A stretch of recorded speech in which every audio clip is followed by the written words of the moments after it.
मेरी मालकिन की छोटी बेटी हर रात कमरे में तेल और केला लेकर जाती थी और कुछ घंटों बाद बाहर निकलती तो पसीना से लथपथ होती थी। वह ये काम सब लोगों से छुपकर करती थी, लेकिन मेरी नज़र तो उन पर पड़ जाती थी क्योंकि उस वक्त मैं रसोई घर में काम कर रही होती थी। ये काम उनका रोज़ का होता था। मैंने उनका यह राज जानने के लिए एक दिन उनके कमरे में छुप गई कि आखिर वह केले और तेल का करती क्या हैं। अभी उनको कमरे में आए हुए कुछ ही समय हुआ था, फिर मैंने जो देखा उसे देखकर तो मेरे पैरों तले से ज़मीन खिसक गई, क्योंकि वहाँ तो मेरा नाम बानी है। मैं एक गरीब ख़ानदान में पैदा हुई थी। मेरे माता पिता लोगों के खेतों में काम करके 2 वक्त का खाना जुटाते थे। मैं अपने माता पिता की इकलौती संतान थी।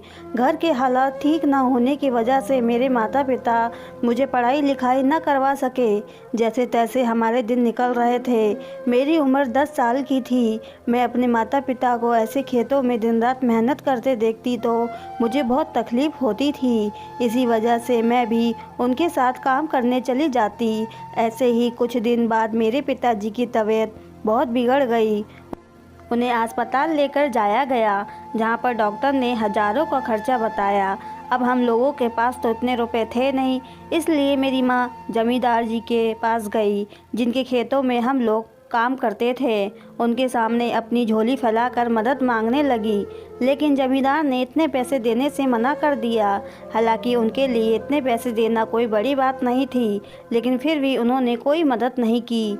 इसी वजह से मेरे पिताजी का इलाज ना हो पाया और वह हमें और इस दुनिया को छोड़कर चले गए। अब हम लोगों का सहारा छिन चुका था, लेकिन जैसे तैसे मैं और मेरी माँ ने खुद को संभाला और फिर से अपना जीवन यापन करने लगे। मेरी माँ और मैं खेतों में काम करके अपना पेट भरने लगे। मेरे मन में जमींदार जी के लिए बहुत गुस्सा भरा हुआ था, लेकिन मैं कुछ भी न कर पाती थी। एक दिन शहर से कुछ बड़े लोग आए, जिनका जन्मदिन था। उन लोगों ने अच्छे अच्छे पकवान हम गरीबों में बांटे। हम लोग तो यह भी नहीं जानते थे कि आखिर हमारे जन्मदिन कब आते हैं, लेकिन उन बड़े लोगों को दिए गए पकवान खाकर हम लोग उन्हें दुआएं देने लगे। कुछ दिन यूं ही निकले। फिर एक दिन मेरी माँ अचानक से दिल का दौरा पड़ने से दुनिया को छोड़कर चली गई। अब मेरे ऊपर दुखों का पहाड़ टूट पड़ा था। मेरी माँ मेरी एकमात्र सहारा थी।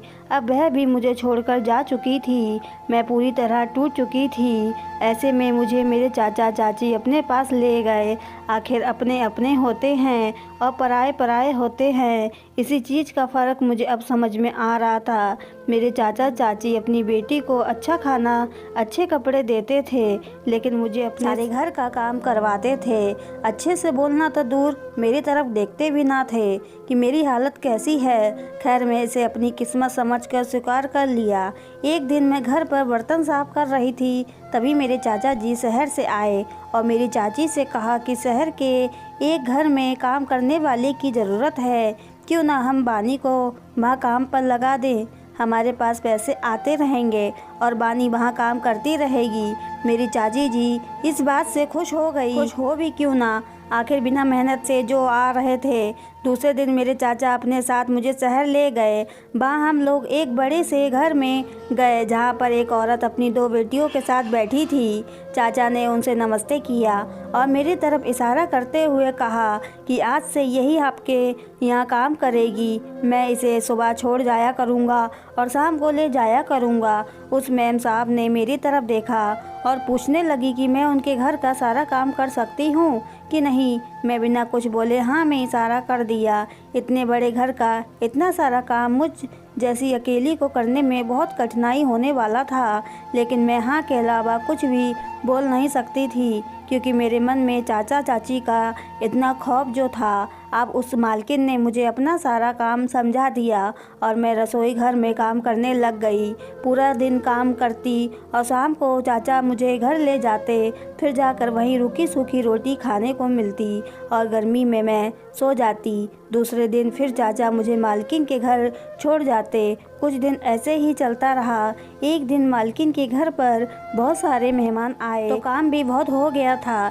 इसी वजह से मालकिन ने मुझे शाम को घर नहीं भेजा। उन्होंने मेरे चाचा से कहा कि जब तक हमारे मेहमान यहाँ पर हैं आप बानी को यहीं पर रहने दें, क्योंकि देर रात सब लोग खाना खाते हैं, जिसकी वजह से काम भी बढ़ जाता है। मेरे चाचा ने मुझे वहाँ पर छोड़ दिया और ख़ुद घर पर आ गए। मैं वहाँ पर देर रात तक काम करती रही और वहीं पर मालकिन ने मुझे रहने के लिए एक कमरा दे दिया।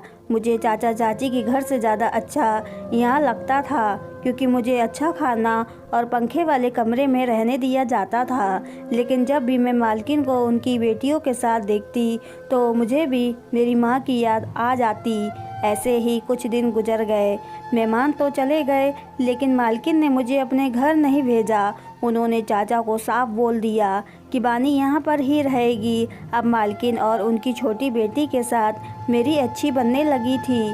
त्यौहार पर मालकिन मुझे नए कपड़े भी दिलाती थी। मालकिन की छोटी बेटी बहुत अच्छी थी, वह मुझसे घुल मिल गई थी। लेकिन उनकी बड़ी बहन बहुत गुस्से वाली थी। वह मुझे एक नौकरानी ही बोलती थी और ठीक से बात भी नहीं करती थी।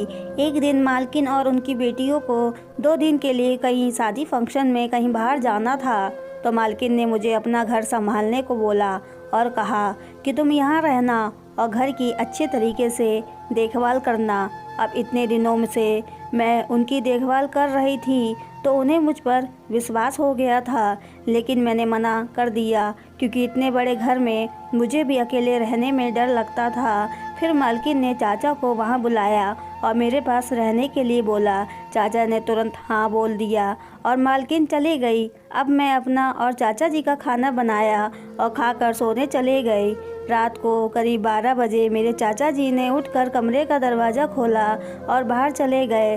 दरवाज़ा की आवाज़ से मेरी नींद खुल गई थी। पहले मैंने सोचा कि शायद वह पानी पीने रसोई घर में गए होंगे, लेकिन कुछ देर इंतज़ार करने के बाद भी वे वापस नहीं आए, तो मैं भी बाहर देखने के लिए चली आई कि आखिर वह कहाँ गए।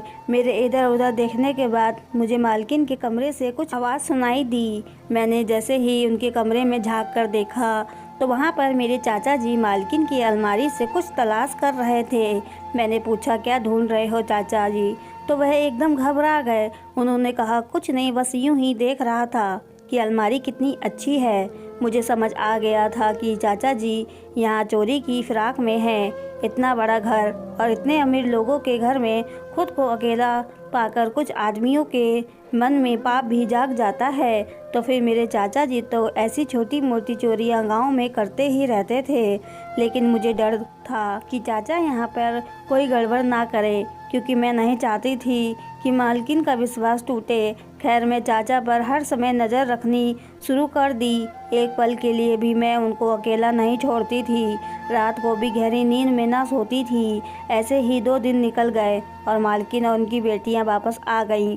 उनके आने के बाद चाचा जी भी वापस चले गए। मालकिन मेरे लिए कुछ कपड़े लेकर आई थी, जिनको पकड़ मैं बहुत खुश थी। एक रात में किचन में काम कर रही थी, तभी मैंने मालकिन की छोटी बेटी मंजू को अपने कमरे में केला और तेल ले जाते हुए देखा। वे ऐसे चोरों की तरह नज़र चुराकर कमरे में जा रही थी, मानो उन्हें कोई देख ना ले।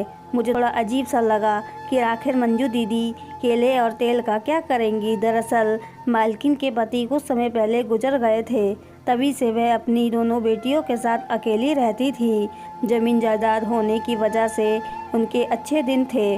मैं मंजू दीदी की बात को इतना गंभीरता से नहीं लिया, क्योंकि मुझे लगा कि पढ़ाई करने वाली लड़की है, कुछ करती होगी। आए दिन मंजू दीदी की सहेलियां घर पर आती थीं और ये सब मिलकर कुछ न कुछ प्रैक्टिकल करती थी।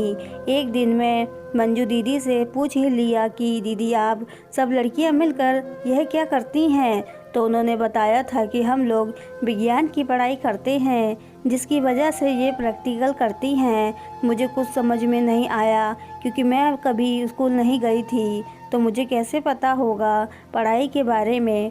बस इसी वजह से मैं मंजू दीदी की उस केले और तेल वाली बात को नज़रअंदाज कर गई थी। मैं सब लोगों को खाना खिलाकर बर्तन साफ करती और रसोई घर को साफ करती थी। इसी बीच दीदी रोज़ाना फ्रिज से केला निकालती और एक कटोरी में तेल डालते और अपने कमरे में लेकर चली जाती। अब तो ये रोज़ का काम हो गया था।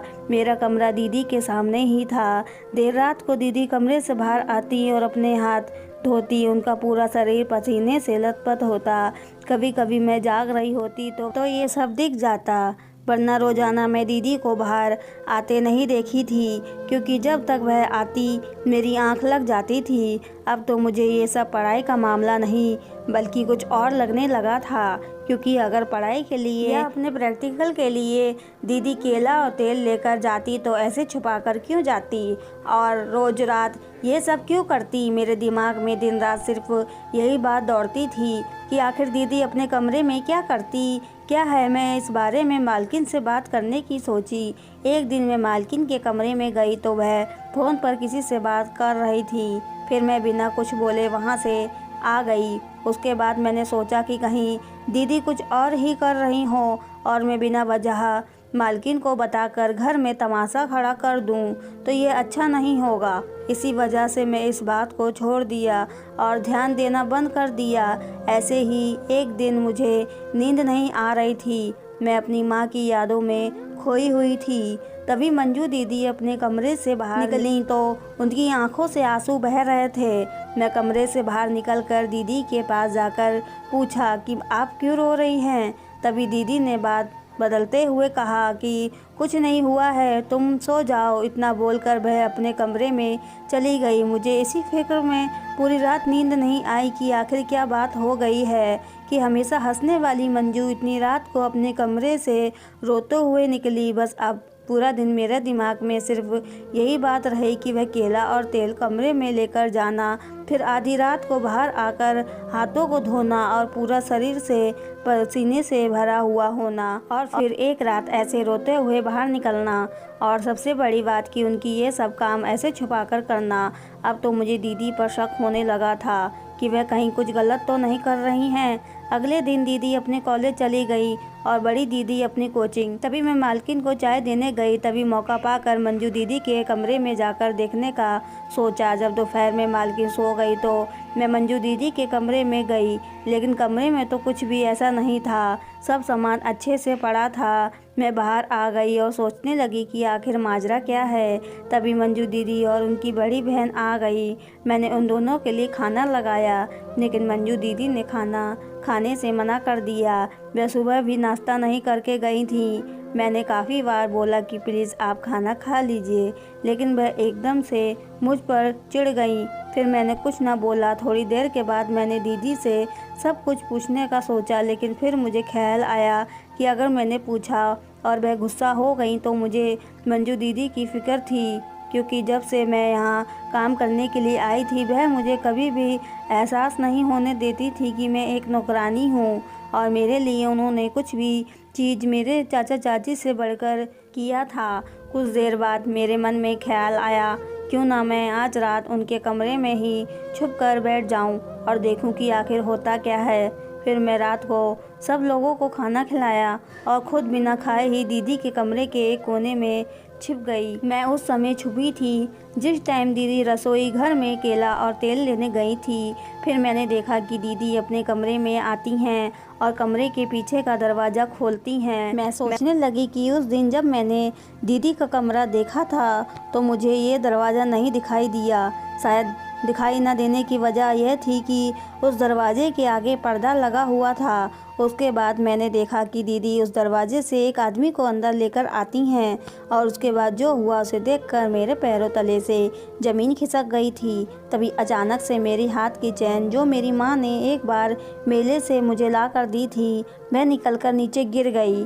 उसकी आवाज़ से दीदी को वहम हुआ कि कोई और भी उनके कमरे में है। उन्होंने उठकर सब जगह देखा, एक कोने में मुझे खड़ा पाया। दीदी मुझे देखकर घबरा गई और गुस्से से मेरी तरफ देखकर बोली, तुम यहाँ क्या कर रही हो? और वह भी ऐसे छुपी हुई। क्या कर रही थी तुम यहाँ पर? मैं भी उनकी इस गुस्से के आगे डर सी गई। फिर मैंने कहा कि मुझे माफ़ करना दीदी, मैं यहाँ कोई गलत इरादे से नहीं छिपी थी। मुझे आपकी फ़िक्र हो रही थी, क्योंकि आजकल आप ना तो अच्छे से खाती हैं और उस दिन आप अपने कमरे से रोती हुई भी निकली थी। ना उसके बाद मंजू दीदी ने मुझे सब कुछ बताया कि वह कुछ गलत नहीं करती, जबकि भला ही करती हैं। उन्होंने उस आदमी की तरफ इशारा करते हुए कहा कि ये मेरे दादाजी हैं। मेरे पिताजी की मौत के बाद मेरी माँ ने इन्हें घर से निकाल दिया था। तब से ये एक मंदिर में रहते थे, लेकिन मुझे ये सब देखा नहीं गया।